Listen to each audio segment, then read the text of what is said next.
Yes, A young Boosie walking in that thing, man. yes, sir. Did you think that he was gonna grow up to be who he became when you first met him? The thing is, we family. Ah, You know what I mean? He off the same block, but crossed the tracks Yeah. by the Mississippi River end of Garfield Street, G Street. Yeah. We all from Garfield Street, me and him in particular. yeah. At the time, and having that gap, we was talking about this yesterday. I think Boosie was born in '82. Keep in mind, in '83, I'm rapping at 9 years old in the fourth grade. Damn. So yeah, you know, I'm 41 years in the make on the pen since Yeah. 1983. Yeah. But we having that type of gap. Coming out of the neighborhood, we was talking recently about my Big Cuz, Silky Slim, and the Wrecking Crew, and the Bottom Pots. It was the first records I saw in the neighborhood. Yeah. That's the Homeboys, it's the Back Street, it's the cover, man, y'all making records, that type of thing. So Slim was the OG. Yeah. And before Loca come along, Loca was a DJ young, then eventually he started rapping and got his own record company.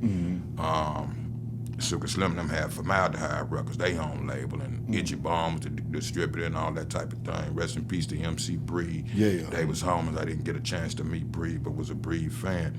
But so coming from the OG structure, I'm a young OG, young G in the middle, Boosie off that same block. We was hoping for a younger generation of us, you know what I mean?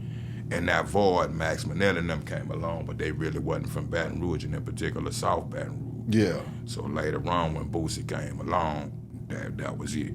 You see what I'm saying? Yeah. So that type of thing.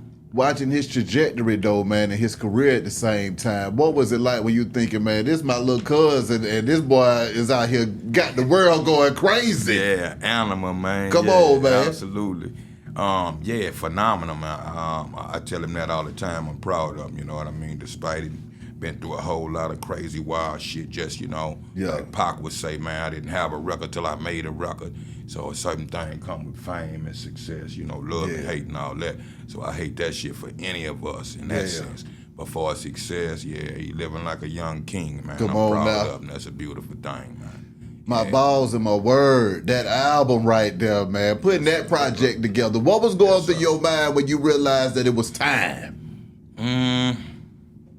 He again going back from to '83, getting prepared that long ago. Yeah. I'm 9 years old, so fast forward the tape, I'm 21, 22, going into that, writing my template out about 21, working with Locan Time and starting to build myself as a solo artist into the foundation. So it's a lot of ways, man. I worked jobs, different things, just looked at business, you know what I mean? How any form of business kind of displayed itself.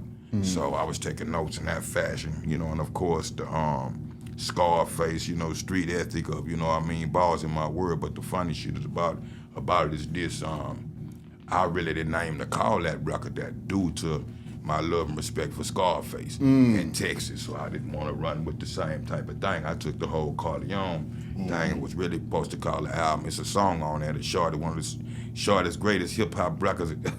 Hopefully you can't refuse on the record, you know what I'm saying? Yeah. But that's why that song is so short. It was supposed to be an intro, and the album was supposed to be called Off You Can't Refuse. Yeah. But once P got a whim of it, and I realized they bring me some advertisement back, and they were saying the record was called Balls in My Word. I had a single in the street, you know, on a tape or something that we had around. We might have sold for $5. Me and Max Manetta had a two-sided tape. Yeah. And, but I never released that record. So with all that taking place, somewhere it got to P and he started advertising it. And I was like, nah, P, that ain't the name of the album. Yeah. He said, man, from the penitentiary to anywhere else, people hear that, everybody say that's hard as fuck. Yeah. So I say, you know what, fuck it, let's go with it. And that's how that's birthed. Yeah. What role was P playing in the background, though, helping you get the record out and stuff like that? What the truth is, the evolution, the production side of it was all us. Yeah. I really turned in a 14-song album that while we doing this and going back and forth and we figuring how we gonna adjust to working with no limit and what was good for everybody, naturally the suggestion was put the tank on the back of the record and so on and so forth. It all just went with the business construction of it. Yeah. Took about 3 or so songs off, put P on those records, you know what I mean? Keep it real. Time so hard. Yeah. Of course, how you do that there. I want to say I'm not 4 songs, but at least those 3 songs. It's another Beats by the Pound production. It's a song. It's a lesser song, a known song called More Money. It's Yeah. Beats by the Pound. That was a substitute song from the 14 original songs that we did. But so in the tail end of it, you know what I mean? It really kind of went from us to No Limit, and P took it to priority, then all that started to revolve around itself, more or less.